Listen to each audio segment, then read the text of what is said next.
Do you want to start with an intro? That'd be great. As you wish, whatever works best. Yeah, let's do it. Go ahead. Well, I'm Linepro. My name is Ivo actually, and I've been competing for some time now, like for many years. I think League of Legends is where I started with some friends, but I was very young back then, so I couldn't like really compete much. But during that time, it was also like always you will see always like the same faces over and over, but just in different teams. And I really wanted to compete, and I didn't know, I didn't have the contacts, nor I knew like how can I get better or start competing. And then Heroes of the Storm got announced, and I really like it. I was like, oh my gosh, this is like League. I'm gonna do that. But then Overwatch got announced like not even a year after, and I was like, oh, I like this even more because I first started playing Counter Strike, But like Counter Strike for me, it was just for fun, never like really trying to compete. League of Legends is where I started trying to compete. So Overwatch was like, it's where I come from. Initially, Okay. like my first competitive experience where I was like captain for Team Spain in 2016, 2018 and represented other teams like Method TSM.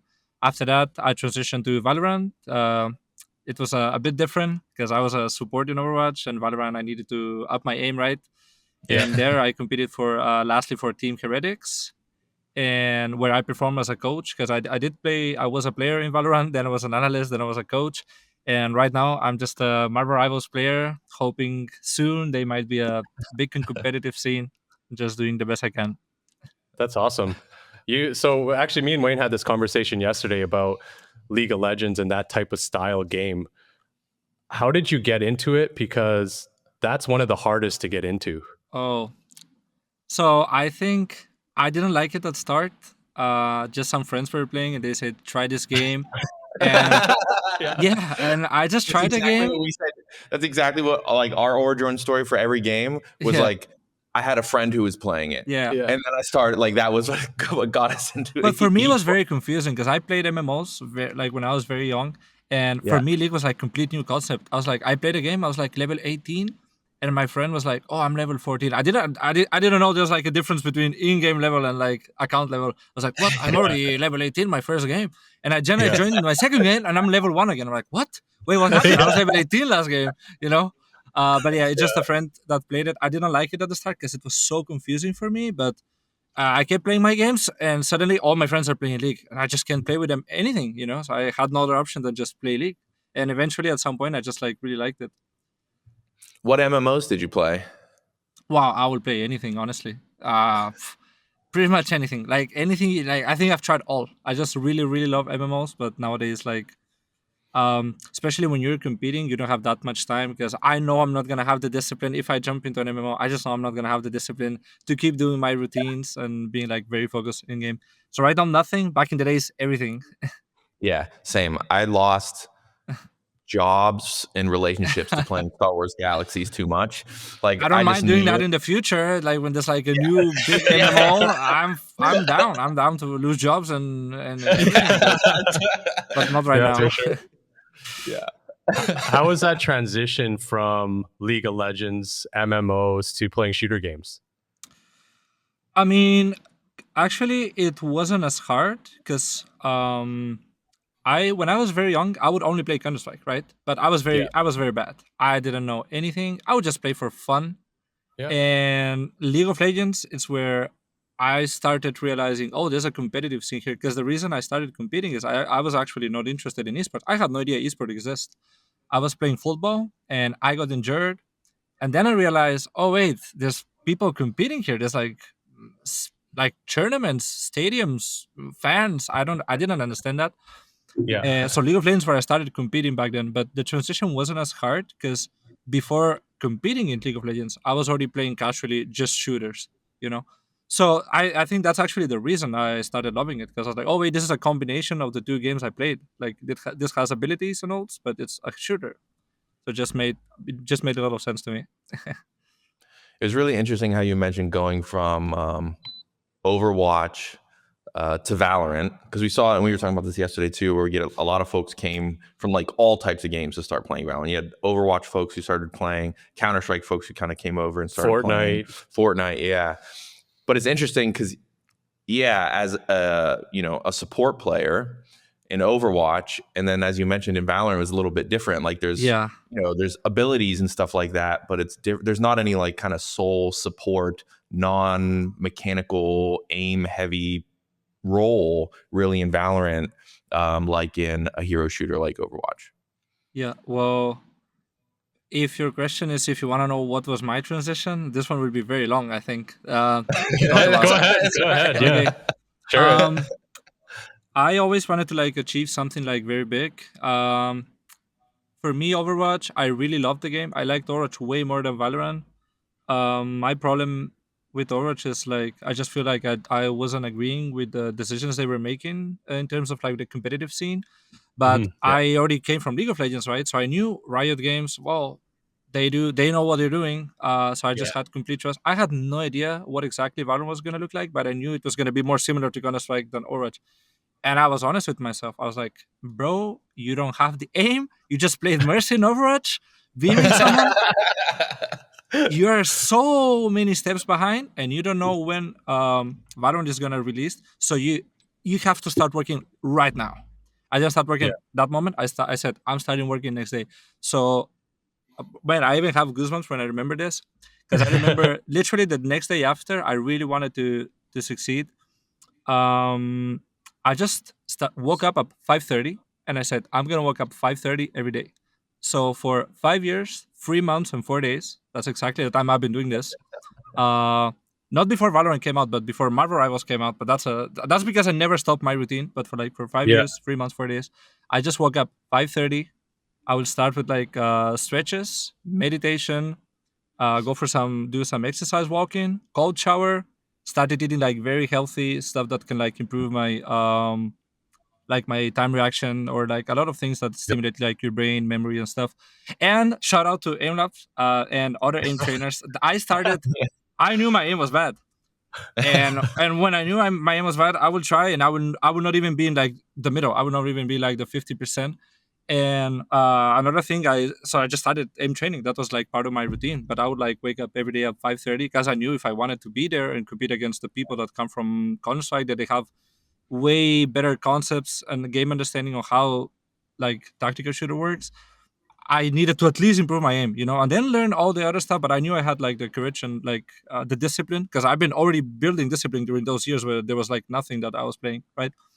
So I started doing the aim trainers, and during the aim trainers, I would just put something on my background, like from YouTube, like I want to understand how to be a better teammate, how to have more confidence, all the stuff. Fixed mindset, for example, was like one of those things where I just believe before, oh, I have bad aim, I have to be support. This is not trainable. Then you realize, oh wait, what if I force myself to believe I can actually become better on this? Actually, I don't know if you guys know, but speaking of Aimlabs, I actually won Aimlabs Master Challenge 2021. There was like Valorant. They made like a Valorant journey that was like sponsored by Aimlabs, and I actually won the whole thing. And there's like many scenarios where I just reached rank 1, but that's been like a lot of training to make sure like I have the aim level at least, to transition into Valorant. Then the other part was kind of like very fast. It happened very fast for me learning like all the basic concepts of a tactical shooter because I just love the theory. That's usually I'm not the mechanical player. I'm the IGL tactical player, right? That studies all that. So I needed the mechanical part, and that was just my routine. That was my transition from Overwatch to Valorant. Just accepting that. Not being delusional, understanding that I wasn't good enough, and if I wanted to compete with the big guys, I needed to start working before the game even comes out. I remember I was so stuck in my records, and I couldn't improve. And I just felt like for a few months, I got very good very fast, right, mechanically and with my aim. But for a lot of months, I just couldn't improve more. And I remember there's always something in your head that you're thinking. It's not that you're not good enough, but you hit a plateau and you're trying to find maybe with a different mouse, maybe with this mouse pad, maybe with glasses. And you know something funny? It actually works, but it only works because in your brain you believe so. Like if you believe that you can do better, or you would actually do better. But if your brain believes, I will only do better if I have a new mouse, you get a new mouse, you actually do better. But it's not because of the mouse; it's because you believe so. And this happens. I see this especially in a lot of young players, where they constantly change change their sensitivity or change their crosshair, and suddenly they start playing better. And it works for them, of course, but it's not working because suddenly your crosshair is better or your sensitivity is better. No, it works because you believe it works, right? And I remember this because especially it happened with the glasses. I thought, I don't see very well. Maybe if I had glasses, and it's actually true. If I put glasses on, I will see slightly better. Yeah. But when I went to do some eye exam, they were like, "Oh, you see so good. You don't need glasses at all." Right? Yeah. And I Your came vision's back. perfect. No, like not even 10 minutes after the exam, I just came back and the first thing I did is I'm gonna do aim trainer, believing that this belief that I have for months that I need glasses. Now it's false. I did an eye exam. They said it's all perfect. You see perfect. You don't need glasses. I still bought the glasses, by the way, but I didn't put them at the start. I came back, first try, record. Next scenario, first try, record. But like not even by a little, like by a lot.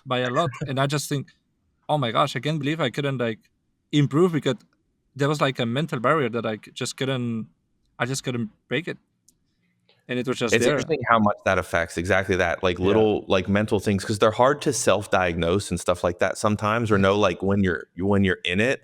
And yeah, you kind of reach and point to external things of like change my mouse, change my sensitivity, get a new monitor, like whatever. And a lot of it is just is mental. Well, once you know it, you can like trick yourself to like just believe, just believe. What about your child? I have questions about your childhood because you just said I dedicated this time and it's been 5 years. I don't remember the exact 5 years, 4 months, 5 years, 4 months, 3 days.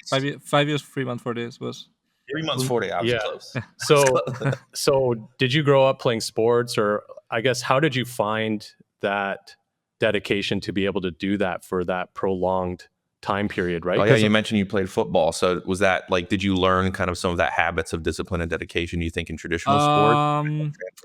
I'm gonna go very deep in this because during this time, those 5 years, 3 months, 4 days, right? I read a lot of books and I work with a lot of therapists because initially my only goal was I wanna become better in esports and I wanna become a better pro. But I actually realized a lot of benefits, like in my real life and in everything. And also I understood where my desire for competition comes from and all that. So where did I learn that discipline? I just gonna be completely honest, diagnosing my own self and realizing where my passion comes from. I just think when I was young, I was actually born in Bulgaria. I'm not Spanish. And my parents, they had to like leave when I was very young, right? To like search for a job and stuff. And so I was alone with just my grandma for a long time. My grandma was like very old. She's not like she can take me out, see other kids. So I'm thinking that all those years of loneliness, I think made me be, first of all, an extrovert. So that makes me be like very more happy, very more easy. Like if I want to see kids and I want to go play, I have to do it myself. My parents are not there to like just take me out, right? And what I realized ever since I was young, like in school, if I was the best at something, people will love me like a lot. And I just think the fact that my parents were not as much with me during my childhood made me like I needed love from somewhere, right? And I didn't have this parental love, so I needed to buy love from people. And the way for me to buy love for people was like, if I'm really good at this, if I'm the best at this, people will love me no matter what, So I think that's how I started being just very competitive and very disciplinary and like, hey, no excuses, because doesn't matter how much you excuse. If you're not the best, people are not gonna love you. I think that's how it started. Now it's very different. My motivations are different. I don't feel like I have to prove anything to someone, or I know I'm self-sufficient, and my value, it's not in the hands of others to decide if I'm worthy or not.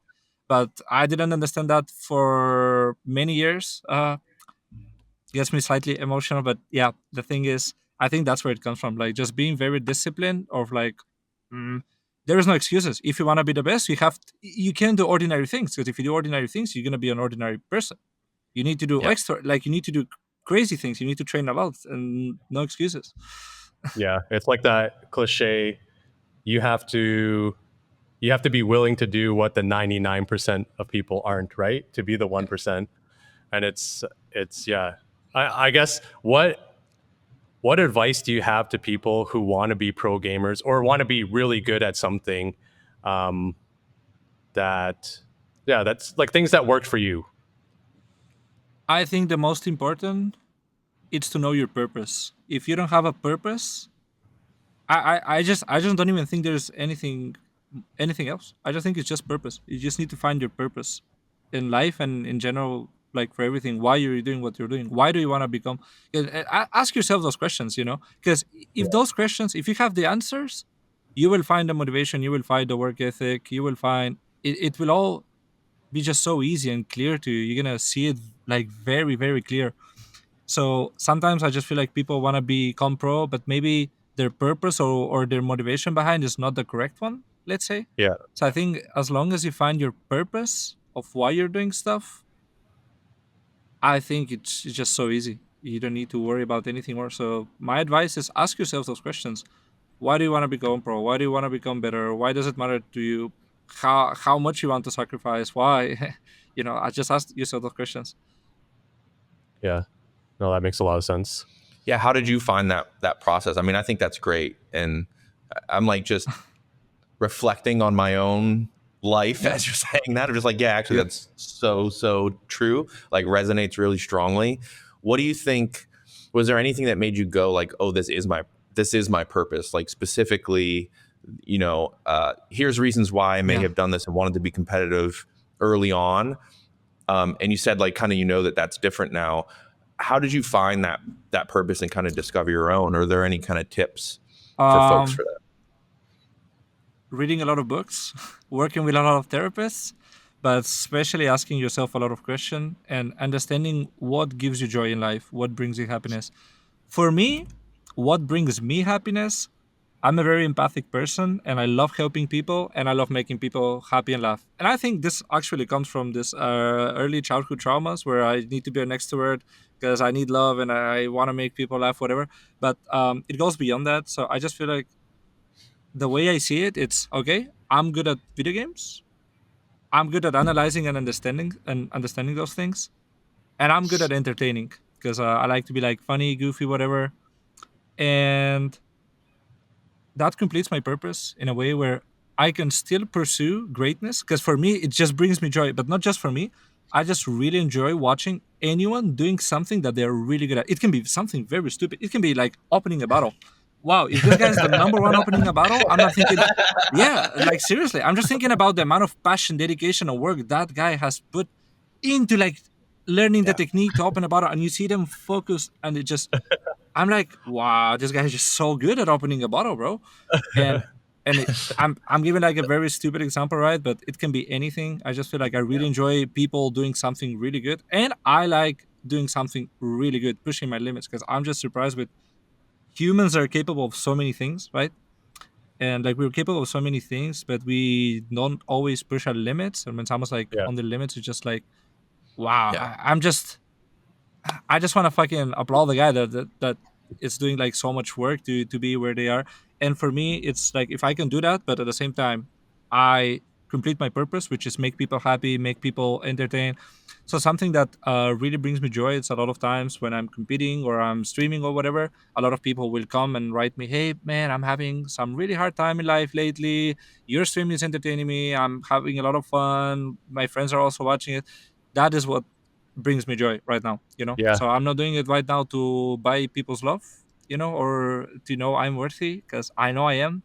It's more like it just really brings me joy that people that are maybe having a bad time are finding like a bit of safe space or somewhere where they can just chill a bit, forget about their problems, have some fun. I think for a lot of people, myself included, even gaming was a bit of that therapy, like the folks maybe coming to a stream or anything like that. I remember during COVID, like I had a little bit of an existential crisis of like, wow, there's stuff that needs to be done. In the same way, I really like helping people, like even the Aimlabs, the idea of like making something that helps people enjoy something more, like they get a little bit better at a game so they have more fun, like amazing. And we're constantly in Slack and Discord sharing things that people say like, oh, thanks for this, whatever. And it literally like our team lights up. Like we were like, this is why we do this every day. And I remember like feeling guilt during COVID at one point of like, we're just like, helping people play video games, and there's so much going on, and should we be doing something else? And it was kind of like that, where we get this feedback and realizing that, like, with all the horribleness that is the world, or everyone's like cooped up inside and all of these things, that providing entertainment and levity in any break from how terrible everything was in the real world at the time, that was like a very noble, very fulfilling kind of a thing to do. Just knowing that you could brighten somebody's day or make a hard day a little bit easier is like a tremendous feeling. It feels like a superpower. I agree so much with that. Yeah, we even had someone recently post on the Reddit. He said, Aimlabs is helping me sleep. Remember that guy? He would play Aimlabs before he goes to bed, and it would just relax him, and he would be able to sleep better. It was reading stuff like that is what makes it worth it, right? Yeah. Maybe that's a good segue into talking about Rivals a bit, because right now I'll play Marvel Rivals at night to relax, but it doesn't usually relax me. It makes sense. I don't know, especially this season, starting to play comp or something, and then I'm like, oh, I have an hour, everyone's asleep, I'm gonna turn my brain off, play some games, have some fun, and then I just get tilted, and then it's 3 hours later, and I should be asleep, but I'm angry. So, what was that? I mean, I think there's so many interesting kind of questions that we have around Rivals, but transitioning from Valorant to Rivals, but also like, I hear rumors of an esports ecosystem for sure kind of coming for Rivals. And, I guess you kind of experienced that with Valorant. You knew even before the game was out that you wanted to kind of be a part of that. And now Rivals feels in a somewhat similar place. Like, for sure, something's coming. What was that transition like of like going from Valorant to Rivals? Did you hop off onto Overwatch 2 in the middle of that at all? Were you playing any Overwatch 2? So actually, I'm gonna complete like the full transition. I think the reason I jumped from Overwatch to Valorant initially was Overwatch. I love the game. I dislike the esport ecosystem, and I jumped into Valorant where I didn't know the game, but I knew I would love the esport ecosystem, and I did love it at the start. I don't know what is it like nowadays, but I did love it at the start. But I eventually very fast realized, man, I'm not in love with the game. But in my head, I was thinking, whoa, that doesn't matter, because if the game is like succeeding and people are playing and you're entertaining, it's fun. But that was just wrong. I thought it was right. It was just wrong. And I realized it's not what is more important. I cannot tell you right now what is more important, if liking the game or liking like the esport ecosystem. Because in one, I love the game. I dislike the esport ecosystem. The other one, and I like the esport ecosystem. I didn't like the game. And transitioning now to Marvel Rivals from Valorant, it's just I like both. I mean, esport ecosystem, it's not there yet, but I'm just always thinking potentially what the world can be, right? And I just see a lot of potential, right? And I'm liking Marvel Rivals way, way more than I liked any other game. So that I feel happy, that I feel happy because I don't have to worry about that part. Valorant, I had like success just because of discipline and work ethic. Yeah. But if you add passion to that, you will do so much more. You will do so much better, and you will be so much more creative. And that's what's happening to me in Rivals. I just like really, really, really like the game. And I've heard some rumors as well. I don't know myself what is it gonna be, but it definitely has like a lot of potential. So my transition was like really easy because I already had like the hero shooter experience from Overwatch, so it was very familiar. I did try more games during like that path, right? But I just knew Marvel Rivals was gonna be it. Are you playing? So you're playing on a team right now, right? Yeah, well, my team recently it disbanded because we got individual offers. Some of us decided, hey, we want to stay as a team. Some of us decided like, oh, we want to take those individual offers. We're still like really good friends and play a lot together. Right now, I'm in like trials. I'm just doing trials with a lot of team. I am finding like a lot of like, I'm lucky, because like I have the opportunity to be in like almost every trial that I would love to be, and I'm finding some like really good teams. But yeah, with my team, it's just this happens especially very often when there's like a new game. When there's a new game and there's not yet like an org or a contract that's keeping you together, it happens that it's really hard to maintain people together like for a very long period of time because they don't want to lose their options. They think, oh, what if I'm missing out? What if I have better synergy with this other player? So it just happens very often at the start of a game.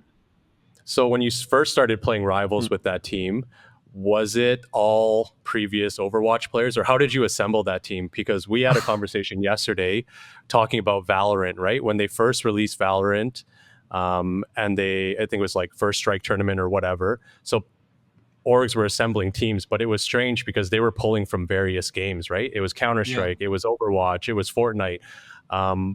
For Rivals, is it all Overwatch players, or are you seeing crossover? Oh, there's a lot of crossover. A lot. I mean, Okay. mainly it's Overwatch, but there's a lot of crossover. How I assembled the team, it's kind of funny. Because for Season 0, it was different. And it was funny because we barely had any time. It was only 1 month long season. So you had 3 days to sign up for the journey. And I'm like, what? I don't know anyone. And I just went to the leaderboard. I was very high back then. I was like, okay, I'm going to check number 1. Who's number 1? This guy. I message him. Oh, but I want to play with this other player. Vestala. The number one guy was Sestrate, duelist player for Luminosity now. And he's like, oh, but I want to play with Vestala. I'm like, don't worry. And no, but he's in Overwatch. I'm saying, don't worry, he will remember me. Like, I wrote and I said, Vestala, I'm playing with Sestrate. You want to play? He said, I'm down. And now we have 2 players. And they're like, okay, who else do you need? You know, I just asked because he knew the people. That like the problem is like lately I have not played much Overwatch, but he knew the good people. So like, okay, tell me who are the good people and let's get them in. But like not everyone was playing, so I just I just went to the leaderboard and said, okay, I need a support. I just check everyone. Fuck, there's not a single good support. I'm gonna have to make. I just took a hella player and I said, you're gonna play support. Literally. no cap. That's what happened. And one of our tanks was missing. Like one of the tanks that he brought, was like missing. I was like, okay, we need another tank. Wow, we don't have time. 50 minutes for signups to end. I just gonna bring a friend, And I just brought a friend that I didn't expect, but he actually performed insanely well. And then I found a guy that already had a team, but we played a lot of duo, and he liked playing more with me. I'm like, okay, jump in. 50 minutes, like legit 50 minutes before the sign-up finished for the Season 0. I just got the most random team ever. But we managed to get top 3. And it's funny because in the lower bracket finals, we started winning 3-0. And we didn't know it was best of 7. People kind of already relaxed, and we ended up losing 3-4. Even though we started losing 3-0. Like, we would have been maybe top 2, Season 0. And we didn't play scrims or anything. It was crazy. And I was thinking, okay, wow, what? I didn't expect this result. We finished top 3. I just got like a team out of nowhere. Now let's see who performed like really well, who wants to continue, how we do this. And I just did the same process, but now this time I had way more time to do trials and figure out who I want to play with. And I just get, okay, this guy is the number 1 in the leaderboard. I'm gonna get this guy as well. And I just started getting people. But for me, what was most important, I wanted to have people that had the right mindset, because you can be very good, but I didn't want toxic people. I didn't want egoistic people or someone that speaks in the back. I said from the very start, very clear what are the values of the team, and I wanted to be open. I wanted to allow ourselves to be vulnerable, because that's like a very taboo topic for men's, especially. If you're vulnerable, you're weak. No, you need to be open, and you need to be able to speak up what are your problems, how are you feeling, if you're because men, sometimes we don't share those stuff between us, and that's bad. That's just because you grow in a society where you learn that being vulnerable, it's being weak, and that is so wrong. Being vulnerable, it's being courageous. You need to have the courage to be vulnerable and speak those stuff. So from the very start, we just if someone was doing something wrong or bad, whatever, no one points out anyone, no one tilts towards anyone. Everyone was so helpful and thoughtful and just supporting each other. We even did some flame meeting as well. And if people have ego, you do a flame meeting, it goes very wrong. No, we did a flame meeting, and we all just really enjoy it. Now we know that we open ourselves, tell what bothers us from other people. We talk about it openly. No one is shouting or anything. So it was just that was the most important thing for me, to have people with the proper mindset. That helps build a lot of trust, I imagine, right? When you can have that vulnerability, you can build exceptional levels of trust. Yeah, we will stay on Discord, not even for games, for anything. We will talk about our personal stuff. We will just feel very comfortable with each other as a team. And I think that matters a lot, because at the end of the day, if you really want to go big, you're gonna have to spend a lot of time together, probably more time with your own family, and Yep. you definitely want to make sure you enjoy the time you're spending with those people. Yeah, that makes a ton of sense. What do you think then? Everyone kind of, the constant comparison of, well, Rivals is like Overwatch. Rivals is like Overwatch. What do you see, playing at a high level on both? What are kind of maybe non-obvious similarities, but also like what are, real differences, if there are any, between Oh, Rivals there's and many. Overwatch in terms of? I think obviously the more obvious ones, there's the destructible environment, right? And the team Yeah, ups. I think that makes the game way more strategic in a for way sure. where, oh, we don't have verticality. They have break this building. I don't want them to have verticality. Or Yeah. yes, like no, but like in competitive, it's actually crazy because you will like in ranked, even in high level ranked, it doesn't happen. But in like scrims, you will start and you will maybe have a plan. We need to break this building. Yeah. And that's kind of crazy. Or we need to break this bridge because of this. Our plan is like that. So one is that, and the other one is team up. And the fact that there is bans, obviously, the fact that there is bans makes it like so different. And in this game, you don't ban heroes. You actually ban team ups more than heroes. And if you protect a hero, you're letting them know, oh, I protect this hero. Maybe the enemy is gonna ban the team up. You can actually even bait them. So it's like a lot of like strategic part, similar to Yeah. League. That's something I like really enjoy. There's some I don't I don't know if people notice it, but like obviously the third person shooter, you don't play the same way. For example, Widow in Overwatch can be insane because for you to know where Widow is, you have to peek to see it. But here you can just see it in third person. That changes a Yep. lot how you play the game and how you take decisions. But for me, the biggest difference I think is actually ult charge. In Overwatch, you can have maybe 3 or 4 dry fights, neutral fights. Here you build ult so fast. I see a lot of people like thinking, "Oh, I'm gonna save my ult for this moment." No, you save your ult for like you're saving your ult because for the perfect moment, and in 8 seconds, enemy support has built his ult in 8 seconds. Yeah. You need to be way better at finding those opportunities way faster. Because if you just wait those 8 seconds, in Overwatch you can wait 3 fights and it's fine. In Marvel Rivals, no. And it's actually a question people ask me that sometimes I just press tab and they're like, "What? Why? What? Do you have like a talk? Why are you just pressing tab because you're not checking stats?" I'm like, "Oh, I am checking stats. I just have to Yeah. check them very fast because I know if I maybe hold just tab for a second to analyze what tools we have, what we can do." There was actually a 3 minutes video where I analyzed a 10 seconds play for 3 minutes, like all the thought process that was behind just this small tab press. Then you realize the pace of the game is just so much faster. Because also, Yeah. like in Overwatch, imagine you're Zenyatta. I give you healing orb, I give you Discord orb. That's it. Here, you're any hero, you have mobility, CC, team up, ultimate in like every 30 seconds. Like you just have every hero has individually the potential to do something crazy and carry. In Overwatch, like you're very limited. Maybe like you're playing support, your role is support. Here you're playing support, but your role is you have insane mobility, you can create space, you have CC, you have healing, you can do damage actually. It's like I think that's like the main difference. But I must say, sometimes when I try both games, Marvel Rivals, as we said, there's like still people from many games, not only Overwatch, but even for those who come from Overwatch, I still think they have not yet adapted at their best because you compare the spacing, the map control, and game understanding that people have in Overwatch compared to Marvel Rivals, and it's just so much more advanced. So much more Yeah. advanced. I see, like, except maybe Virtus Pro, I will watch any team, even NA or EU top 10, I mean top 10, top 2, top 1, and I will see so many basic concept mistakes that even like tier 2 or tier 3 teams in Overwatch will not do, but in Marvel Rivals it's still very new. People still commit some of those mistakes. It's interesting you mentioned about even like the bans and like baiting, because it would, like, anytime I would see someone ban Namor, I'd be like, they have a Spider-Man. Like, That's you're true. right, That's there's a true. reason- there's a reason to say- Sometimes they will ban something. I'm thinking, what is the reasoning behind it? Why are they banning this hero? Yeah. You will see ban Wolverine. I'm thinking, oh, they want to play Groot. You know? Yeah. Yeah, for Stuff like sure. that. Or you see Thing ban and you're like, oh, they want to play Wolverine. Overwatch, we would get a new character like every 2 seasons, really. You would get like a new hero. But Rivals, it's like 6 weeks. They basically announced they're going to do one every 6 weeks. How do you think that changes, like that pace of change changes strategy and things like that?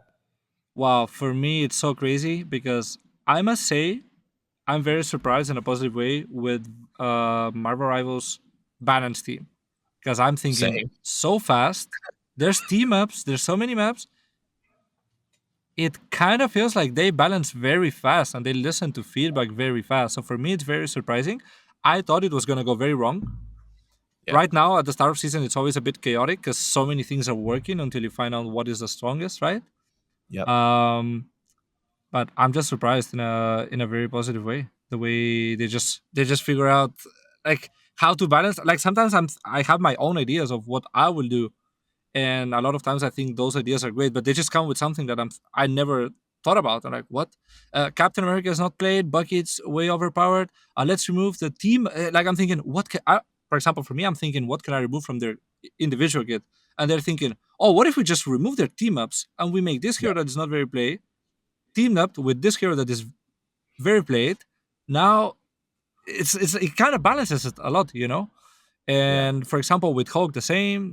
With Namor, Luna is very played, but the team ups with Namor. This makes Luna very valuable and way stronger. But Namor is still strong. But let's make his team up with Hulk. Now Hulk is played. It's just for me, just very surprising, honestly, in a very positive way. I don't know how are they doing it, but what I must say, and I really like. I did try a lot of games after Valorant and after Overwatch that I really like analyzing stuff, right?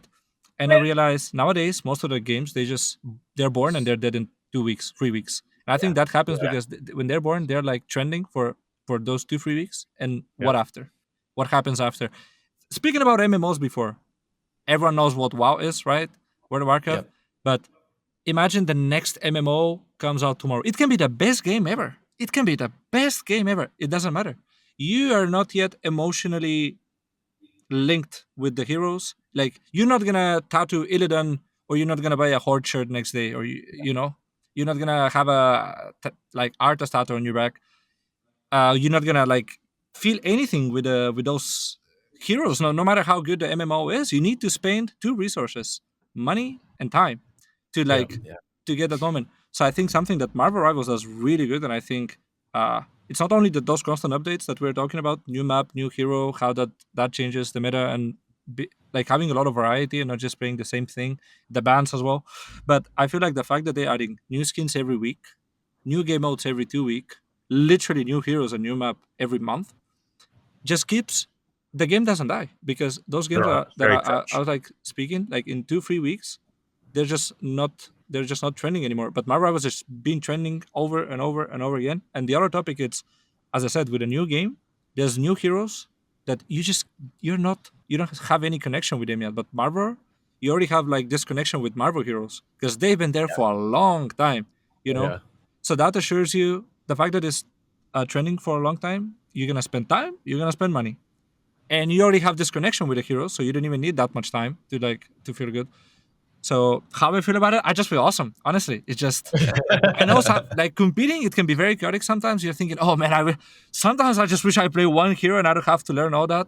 But I'm thinking, at the end of the day, what was my purpose? My purpose was to bring joy to others, to connect with people, to make people have fun, and for the viewers and for the casual players, this is insane. You have so much entertainment, new heroes, new maps all the time.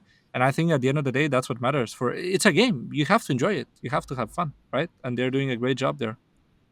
I felt the same way. We were talking at dinner yesterday about just how, I think from playing games for so long, I'm conditioned that when they make an update, they add a character, something's going to be wrong.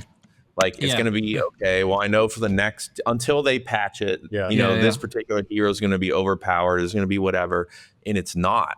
It blows me away. I'm just tremendously impressed at how well they balanced the game.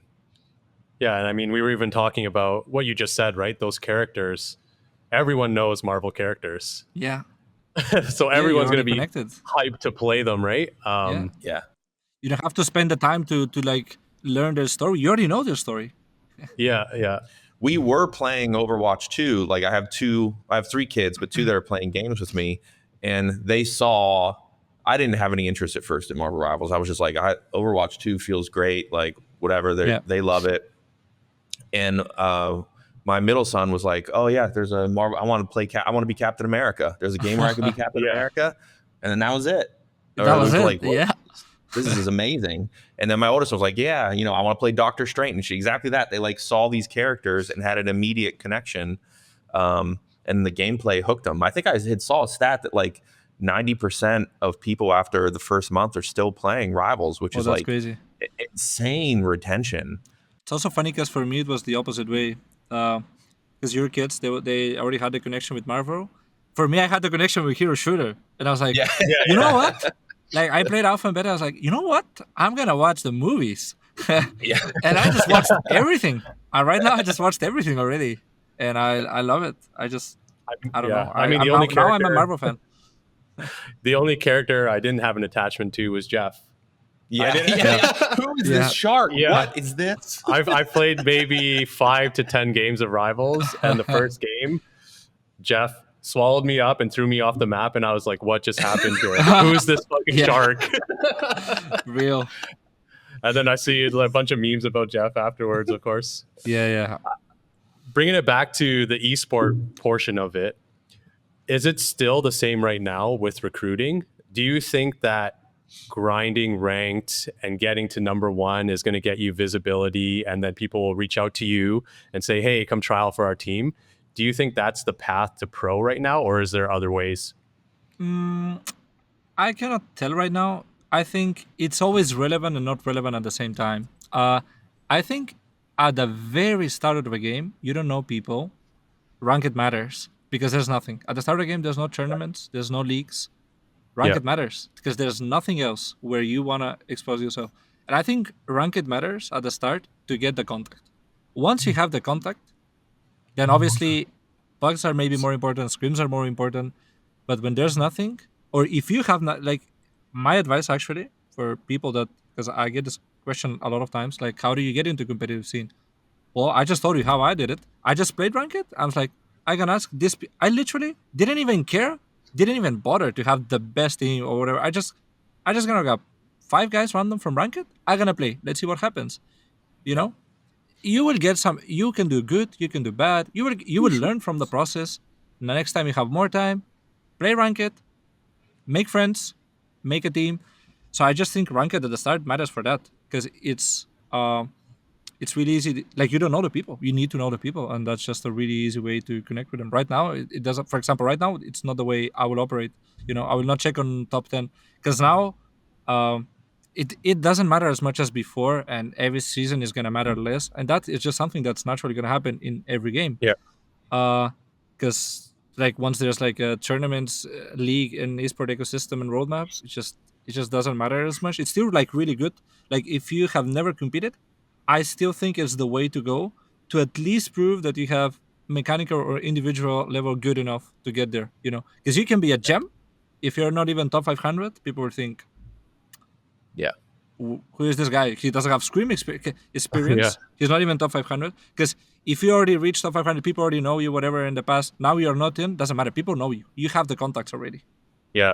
But so I think at the start, it's just really important to get those contacts. After that, it's still cool, but it doesn't matter as much. Like every season just matters less.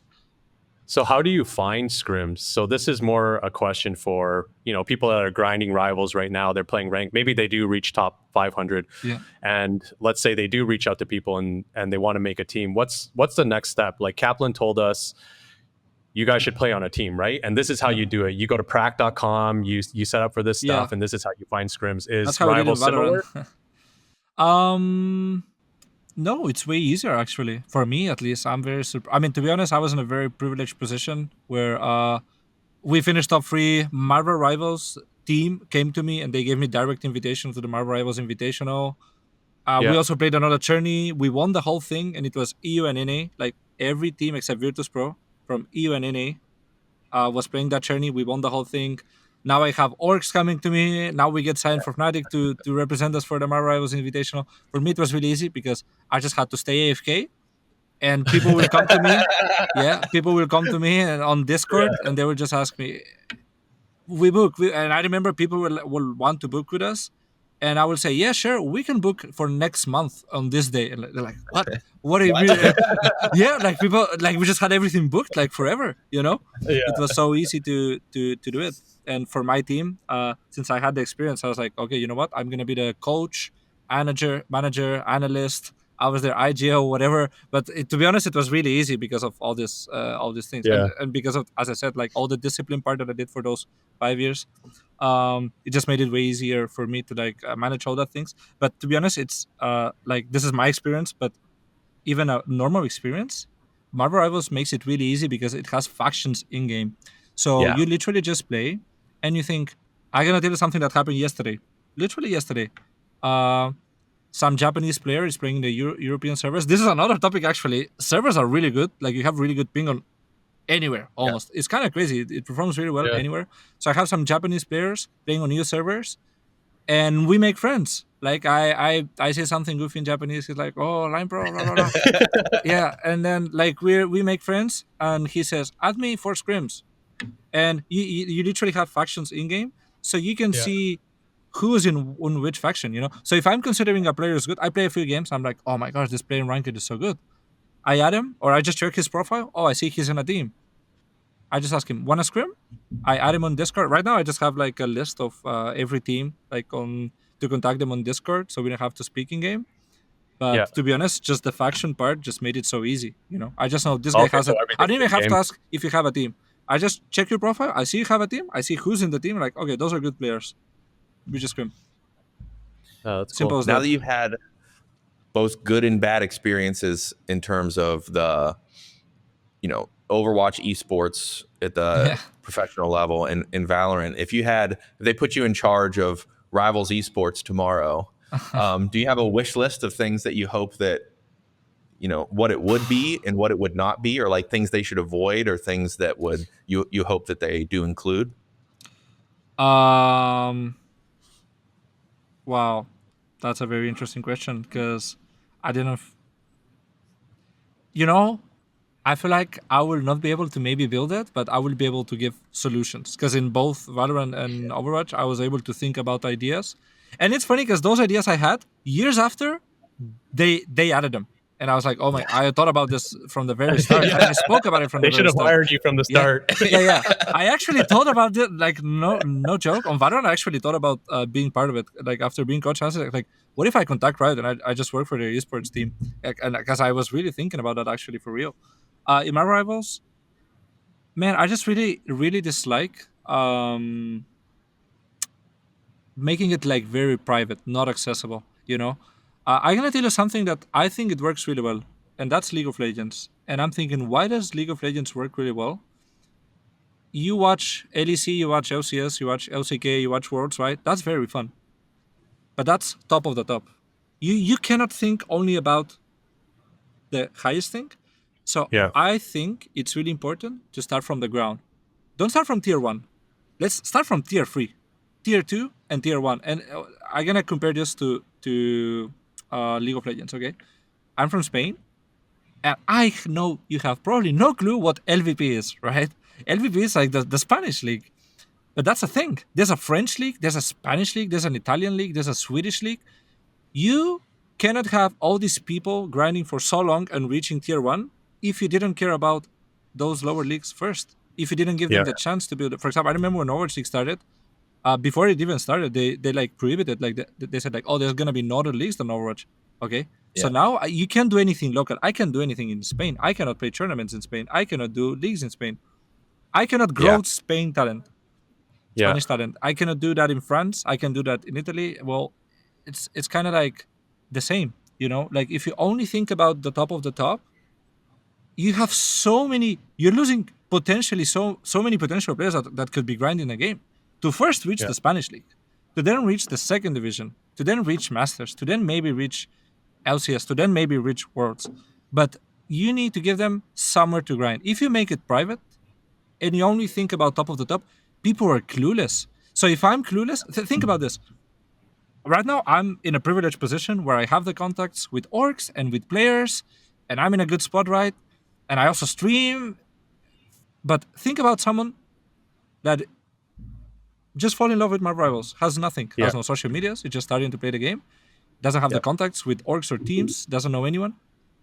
What solution are you, like, how are you giving him a chance to reach those top? And he doesn't know. He doesn't know, you know? So make it open and start from the ground. That's what I would say. You know, give chance to everyone. Yeah. Well, And I think that's the problem. Sorry. Or go ahead. No, I was thinking another thing I don't like only having a league, because that I think it's good for orgs and for players as well. But I think having some special moment tournaments being like in specific moments, I think that makes it very fun as well for like for me as a player. Having a league gives me like this sustainability where I'm thinking, oh man, I have the org, I'm in this league, whatever. But players, I think we enjoy more tournaments, you know, like some specific tournaments, and they're always fun and different. So I just feel like having the league, it's fine, but I think also having some tournaments every now and then, maybe Marvel Rivals anniversary, whatever, something cool. I think that can create like and also another thing, I would love to have a World Cup. Like in Overwatch, one thing that Overwatch did insane better than anyone else, I think it was Overwatch World Cup, because you can probably not even watch video games. Your country's playing, bro. Your country's playing. Yeah. You're gonna Yeah, watch for it, sure. and that happened in Spain. At least it happened. Like it was crazy. People who don't even play games. I'm not even saying hero shooters or shooters. No, people who don't even play games, they will watch that just because Spain is playing. Wow. And this just, I don't know. It's just so, I have goosebumps once again. It just creates such a really cool and positive atmosphere, you know, to support your country. And it's not like you're toxic to other countries, whatever. No, you just, your country's playing, I have to watch it. You know, I think that is really cool, and I just really, really wish other games, not only Marvel Rivals, but other games did that.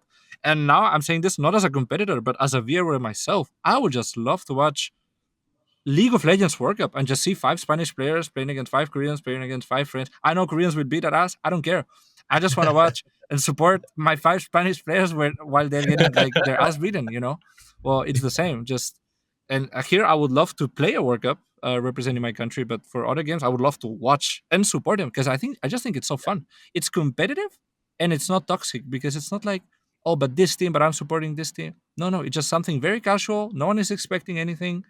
It's just fun, entertaining. I think that would be also really cool. Yeah, I agree with that one 100%, because when I was playing games back in the day, the tournament we all wanted to play at was World Cyber Games. Yeah. And we literally assembled our roster to be all Canadian so that we could practice throughout the year and then play the World Cyber Games together, right? Instead of having split like American, Canadian, and then having to create a team just to play for that tournament. But yeah, just being at those events and, you know, being with your fellow countrymen and playing games, like that was a great environment. But no one was watching at the time for us. But it would be cool to see what it would be like now, right?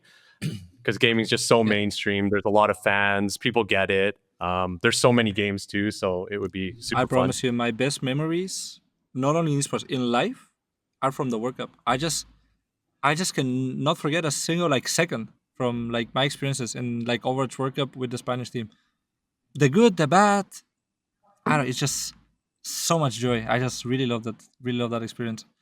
Yeah, I wonder how far, because Overwatch kind of tried to do this with the Overwatch League. I think this was like an interesting premise where that like localization of, we'll have teams for particular cities like traditional sports. I think they were hoping would tear on those same kind of heartstrings of like, this is my country, this is my city, this is whatever. And would people who maybe, it would almost bring interest to the game from folks who weren't necessarily doing that. It didn't seem like that worked at that level of specificity, like city by city, like it does country by country. Yeah.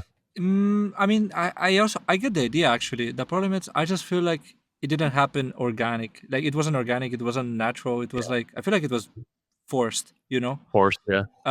So I really like the concept was great, honestly, and I'm shout out to them for like trying to do something new and innovative, and I really like that. It's just sometimes you try something, you get some feedback. Now, how do you want to adapt it? You know, like for me, it was just like I didn't like that it was so private. And back in the days, I was a bit stupid in a way where I wanted for example, if I wanted to be in Overwatch League, I wanted to be worthy. Like worthy. What I mean by this, it's I wanted to get my spot there, not go by a contact, because I had so many contacts. I was thinking, oh no, but I don't want to join because of the contact. I want to join, but everyone will join because of the contact. And then I realized, you know what?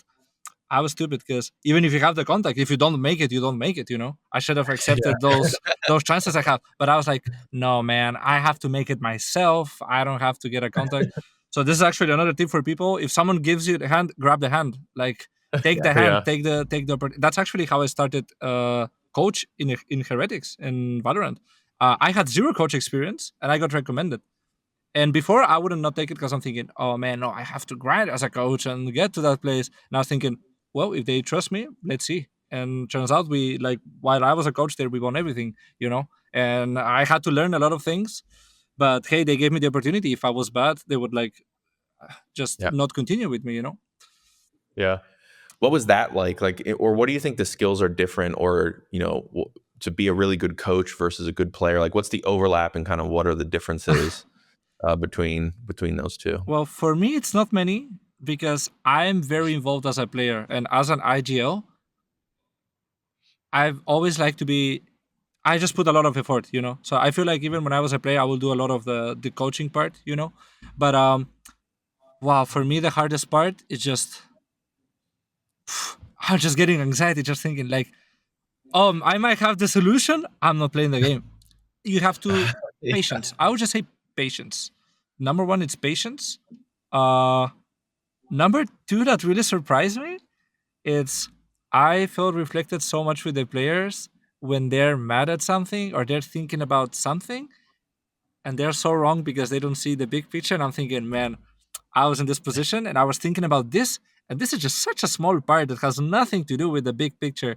So just focusing more on the big picture. I'll just say that, focusing more on the big picture and understanding your players, how they think, But for me, especially the big picture was just so funny, because a lot of times people win or lose and they don't understand why they won or they lost. If you ask a VALORANT player, they're like, I should have hit more heads. No, bro. Literally, you didn't smoke here on time. This happened. This guy didn't flash. There's so many more. It's not just click more heads. It's way deeper than that. But people are thinking what they could have done, and they don't see the big picture, because that all comes with team play and learning and improving as a team. So I would just say that just the difference between how little it matters actually what you're doing individually compared to how important it's what you're working as a group. How close is Marvel Rivals ranked compared to playing an actual scrim or a match? Oh, Because I'm a tac shooter player, so I only really know Counter-Strike and Valorant. And Valorant ranked is nothing like playing a Valorant match against another team, right? So how similar is it? Yeah, we've heard coaches say playing ranked is actually deleterious to improving its pro scene. It's just a different game. It's literally a different game. I think once there's an esports ecosystem, you should not see ranked. You should see ranked as something where you just go and train your individual part and try stuff. But it's just so different. I'm gonna say there's two very small but big mistakes that happen in ranked. And sometimes if you play too much ranked, you bring those habits in scrims. Number one is grouping. You want to group in spawn. People have this tendency where you leave spawn and you walk until there's enemy, and there's when you group. That's really bad. That is really bad. You're giving chance. There's so many things I can say about why this is bad. Okay, it's just bad. Group and spawn. Okay. Number two, it's actually something that happens because of this. You're now in front of them. Oh, I shoot a bit. They shoot me a bit. It's fine. Oh, I'm getting healed. They're getting healed. You're just chilling in front. Both are healing. Both are just chilling in front. Yes, but maybe you're Hela with ult shooting a Punisher with no ult. So he's actually at least charging ult. But not only you're not charging ult, the enemy supports that used ult last fight, you're charging their support ult. But I have support ult, so you're giving me nothing. So this, I would say, this is like a. Think about how small this mistake is. But as we talked about before, in this game you charge ult 4 times faster than Overwatch. So fast. Think about this bad habit. How bad? Sometimes, for example, me as an IGO and I do ult tracking, I would say, oh, they use Luna's no ult, they use Invis woman ult, and we will go, and in the next fight we expect them not to have them. They would use them again. Yeah. And they're like, well, didn't they have like ult? We checked the bot. They didn't. Just this bad habit of grouping in front of them for 10-20 seconds, we gave them the chance to build it, you know.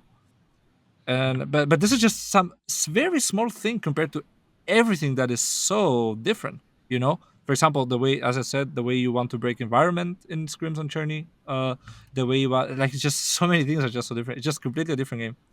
The only thing that is the same, it's the hero. That's it. Yeah. You have the same abilities. That's it. Nothing else. The ult usage was definitely something going from Overwatch 2 to Rivals. I had to like break that habit because I would hold it, right? I'd be like, okay, yeah, whatever. And then eventually you want to use it ASAP. Let it rip. Yeah, because that was it. I would get that feeling like, wait a minute, I could have had a second ult by now. Yeah, exactly. Before, like, it goes so fast. Like, just let it rip. Yeah. Just let it go. And that was one of the more uncomfortable things to kind of break, switching between the two games. And yet, because the support alts are so strong. Like, just the other day, I don't know, I was just playing quick play or something, but they had 5 strategists, and it was so painful just because it was just like alt after alt after alt after alt. That in quick play ranked is really good because you need a lot of communication and synergy to actually, because then they're just immortal forever, you know. And when one finishes, the other one goes. When they finally finished ult, the first one that used already charged his ult again. It's just horrible. So with in team environment, that you don't care. They play 5 supports, you just laugh, you just stomp them because you have coordination. You know exactly where to capitalize them. But in ranked or quick, it's just so broken. It was horrible. I was like, can this just end? Yeah. Let's just end this match, please. So it kind of feels like we're coming up on where if you're a player and you've already reached that top 500, you semi have a name for yourself. Maybe you want to get on a team and play. Maybe playing ranked all the time isn't the way to go forward, right? No, you want to spend most of your time playing scrims or playing in a team environment, collaborating. Yeah, because in ranked, as I said, you're just gonna improve your individual skill mechanics. You can learn slightly bit of team play, but the big lessons you're gonna learn them in scrims and in team, and communication and everything. You're just gonna learn that in team. Well, awesome. And I know that we kept you over. I really appreciate the extra time. We should maybe do this again. Yeah, I think we definitely want to do part 2s with people that we've had on. Actually, before we go, do you have any shout outs, any last words that you want to say? Well, I mean, for me, it's just, I want to thank you guys for inviting me. I think it was awesome. I had a lot of fun. As you can see, I just love speaking, so you can count on me on that part too. And just, to be honest, to Marvel Rivals, I think even though right now I might not be in my happiest moment with the game, with the new season and performance-based SR just destroying my mental a bit, especially as support because you rarely get any points. But overall, I'm just really happy with Marvel Rivals. And it's bringing a lot of joy in my life, and that's also enabling me to bring a lot of joy in other people's life. I've been waiting for this moment, as I said, 5 years, 3 months, and 4 days. The day has come, and I'm just really happy to be part of it. So shout out to you guys and shout out to Marvel Rivals. Awesome. Thank you. Thank you so much.